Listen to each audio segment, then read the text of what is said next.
International University of Sarajevo. Dr. Yıldırım has been the rector of the university since 2018.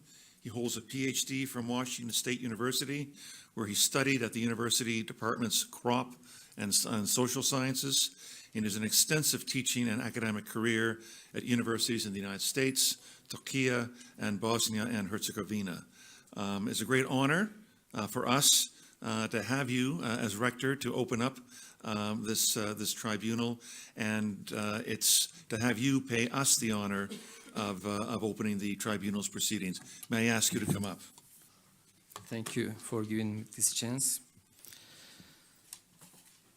Esteemed guests, friends in justice and humanity, welcome to Sarajevo. We gather here not only in a place, but in a legacy, a city whose name carries both the weight of suffering and the power of resistance.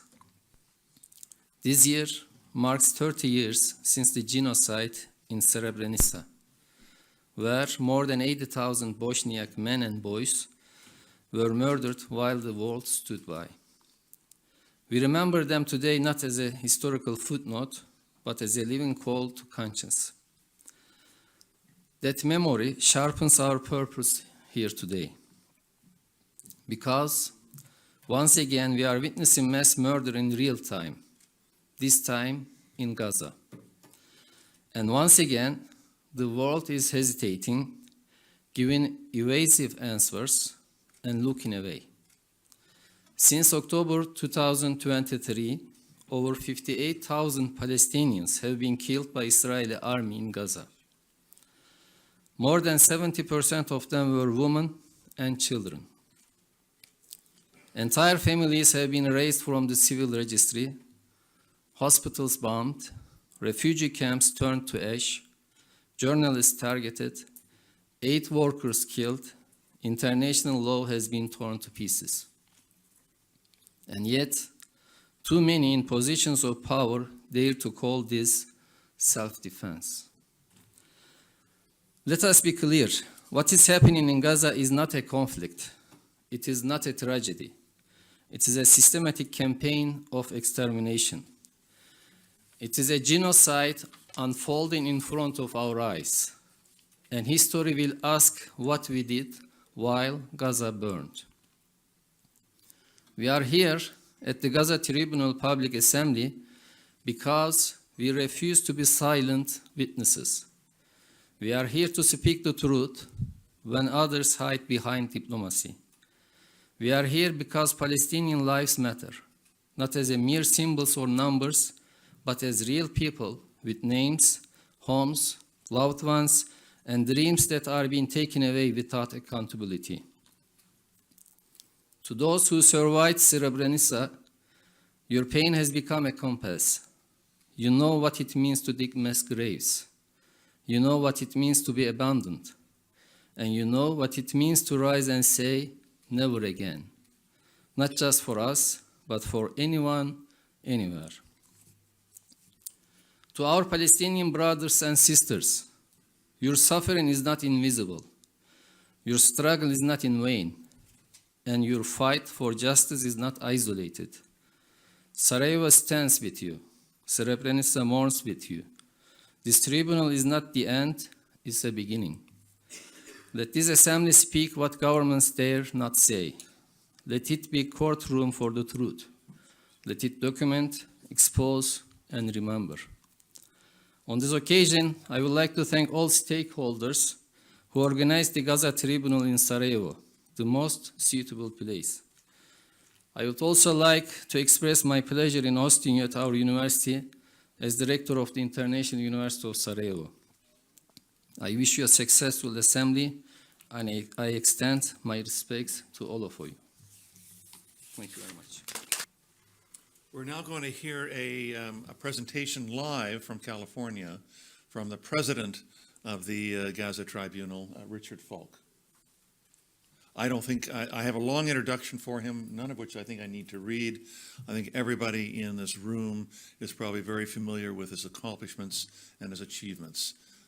So I'll let it at that, and I hope I hope we're ready to be able to receive him. Dr.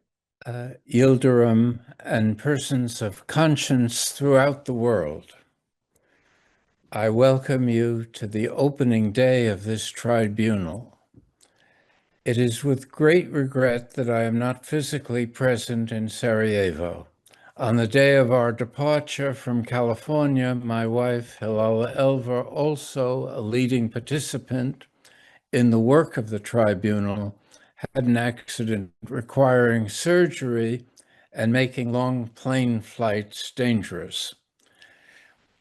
The Gaza Tribunal is devoted to bearing witness to Israel's crimes against the people of Gaza. Beyond this, the purpose of the tribunal is to add whatever weight it can to the torment and outrage of peoples throughout the world, to bring the Gaza ordeal of death and destruction to a rapid end by urging action to be taken in the name of our common humanity. We give grateful thanks to the International University of Sarajevo for allowing us to meet on its campus. As Rector Yıldırım reminded us, we are, of course, also mindful of Sarajevo's and Bosnia's recent past and its relevance to the tragic fate that has befallen the people of Palestine, who have been made either refugees or persecuted strangers in their own homeland. It is in this period of more than 19 months, the eyes and ears of the world have been exposed to daily atrocities, victimizing the besieged, crowded, impoverished, and tiny Gaza Strip.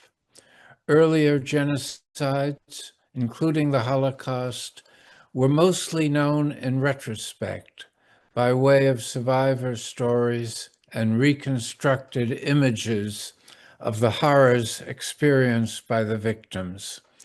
This was in macabre contrast to the devastation visited upon Gaza.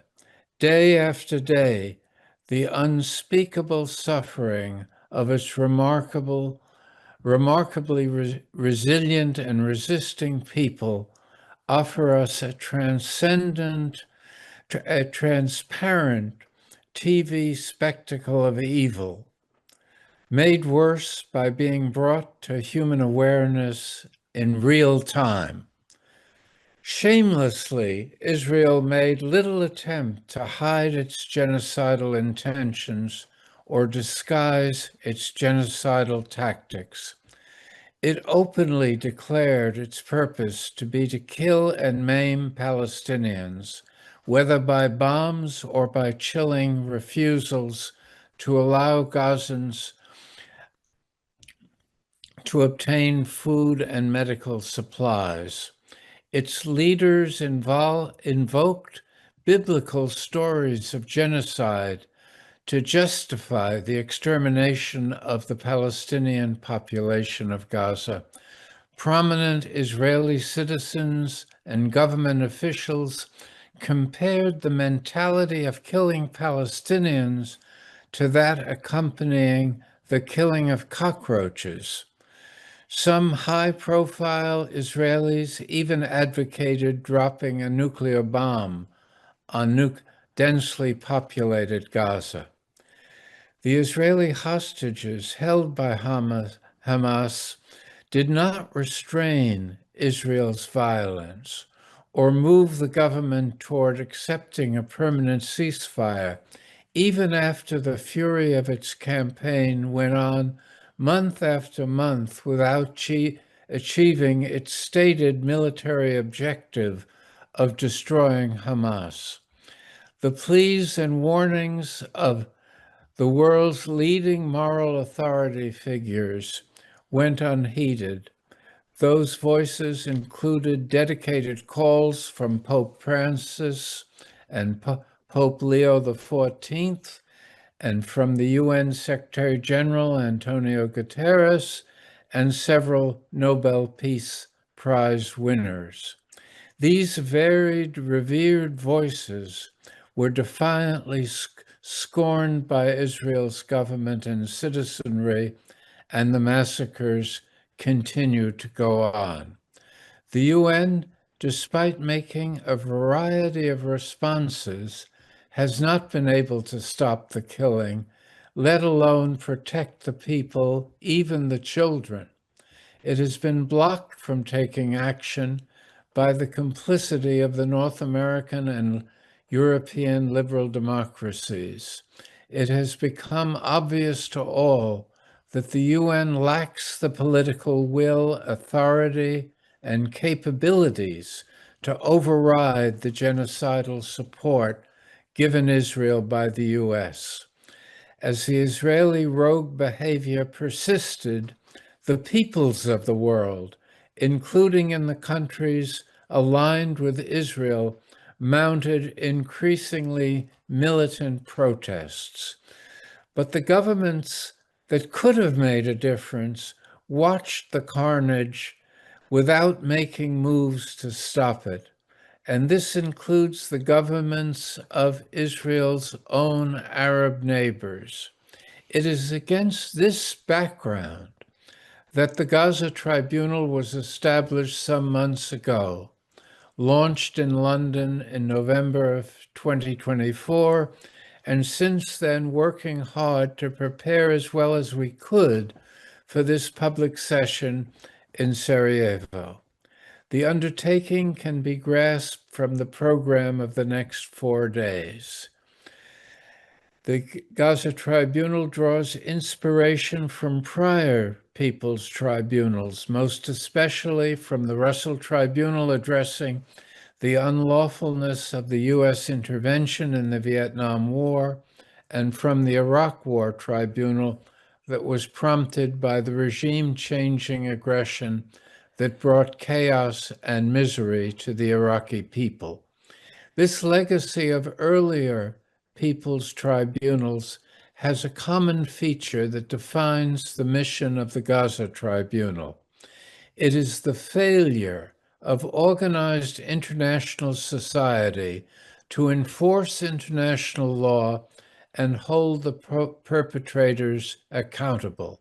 In short, these tribunals arise only when governments and their institutions fail or refuse to address severe injustices, especially bearing on war and peace. In essence, people act when the established order exhibits its moral and legal bankruptcy from the perspective of justice, and in this case, from the perspective of the avoidance and opposition to genocide. Gaza is a special case in some respects. Some countries of the global South have had recourse to the International Court of Justice and the International Criminal Court and found support for their allegations of genocide and crimes against humanity. But this turned out to be of little use in stopping the genocide, as the decisions were unenforceable and perpetrators retained their impunity. Yet these outcomes are helpful in this context because their outcomes confirm that Israel has been driven from the high moral and legal ground despite its great influence on public discourse throughout the world. In addition, the side that wins the legality battles also wins the legitimacy war, and this is historically important. From the Vietnam War forward, the side with military superiority has rarely controlled political outcomes in anti-colonial warfare, however much death and devastation it inflicts while losing the conflict. In the coming days, we will try to apply this experience to the genocide in Gaza. Can we do otherwise? Only 2 days ago, Israel knowingly targeted the home of 2 married doctors with an awareness that the house was full of children.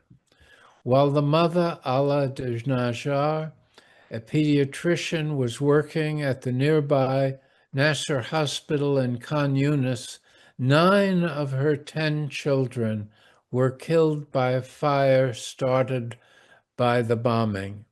The bodies brought to her while she was at work in the hospital and while her husband was wounded and in critical condition due to head injuries, and the one surviving child has also been badly injured.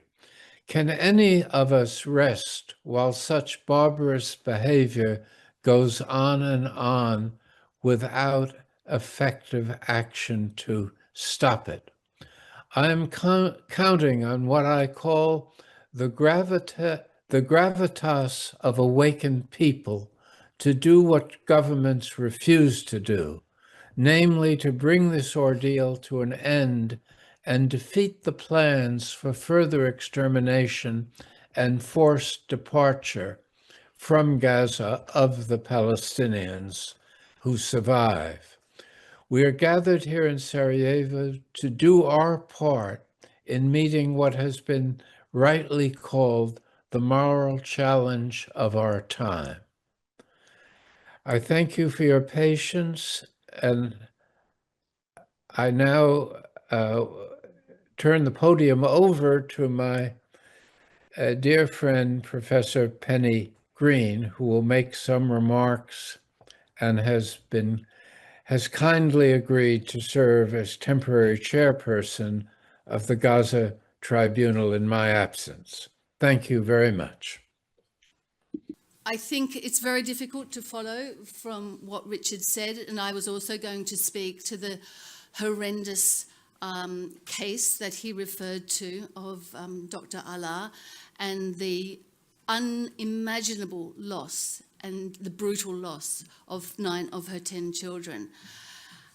Richard has asked me to just make a few brief comments, and I realise that we are running quite late, so I will make my comments very brief. I wanted to say thank you to all those involved in making today possible. It's been a tremendous amount of work, and we are very grateful for the logistical support that we've had, because this has been a major enterprise. But we're here and we're very grateful and we welcome you all. Thank you very much. The location of this conference, as Professor Ahmet Yıldırım said, here in Sarajevo in Bosnia-Herzegovina is not coincidental. In 1995, only 2.5 hours drive from here in the small town of Srebrenica, 8,000 people over the course of only 2 days were annihilated at the hands of Serbian genocidaires, while under the protection of Dutch UN forces in a supposedly safe UN zone. The UN has not crowned itself in glory in relation to genocide. Yesterday, I was in Srebrenica, speaking with the mothers of Srebrenica, who were once wives, mothers, daughters, and sisters, and who spend their lives now fighting to ensure that, or to try and ensure that similar genocides do not take place in any other part of the world, let alone here. We spoke of Gaza with these wonderful women, and those days in 1995, which forever determined the future of their lives. We talked about the parallels that they experienced with the Palestinian people, with their own experience of genocide. And one of the mothers relayed a meeting with a young Bosnian man she had some years ago in Germany. He had befriended Zionists there. She asked him what he saw as the future of Palestine, and he replied, "They're not going to exist." Now, every day, when news of Gaza reaches her, she hears that sentence, "They won't exist." This woman lost her husband and her son in the genocide. She has no more space, as she says, for pain, to witness pain. Yet she fights on against the forces which produce genocide every day. And she expresses the deepest kind of empathy with Palestinians who are again fighting for their very existence, for their very futures. And so that experience was extremely salutary. So it's very important that we are here to acknowledge the people of Srebrenica as we fight to try to stop the carnage that Israel is inflicting, Israel and the United States are inflicting upon the people of Gaza. We are at something of a crossroads. In 1924, the Italian Marxist Antonio Gramsci wrote in response to the rise of Mussolini and the rise of Italian fascism, he wrote, the old world is dying and the new world is struggling to be born. Now is the time of monsters.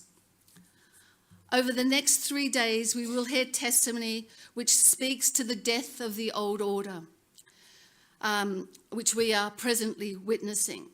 We will hear the voices of Palestinians and their allies around the world as we struggle to create a new world, a world free of the kind of injustices that we are witnessing in Gaza and the devastation there.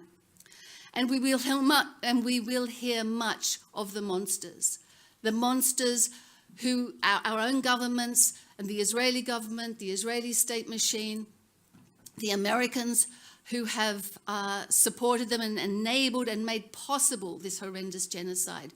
We will hear much about the monsters.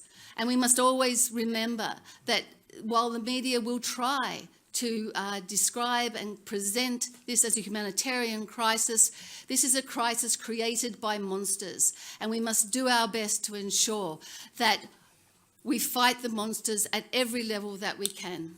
Thank you.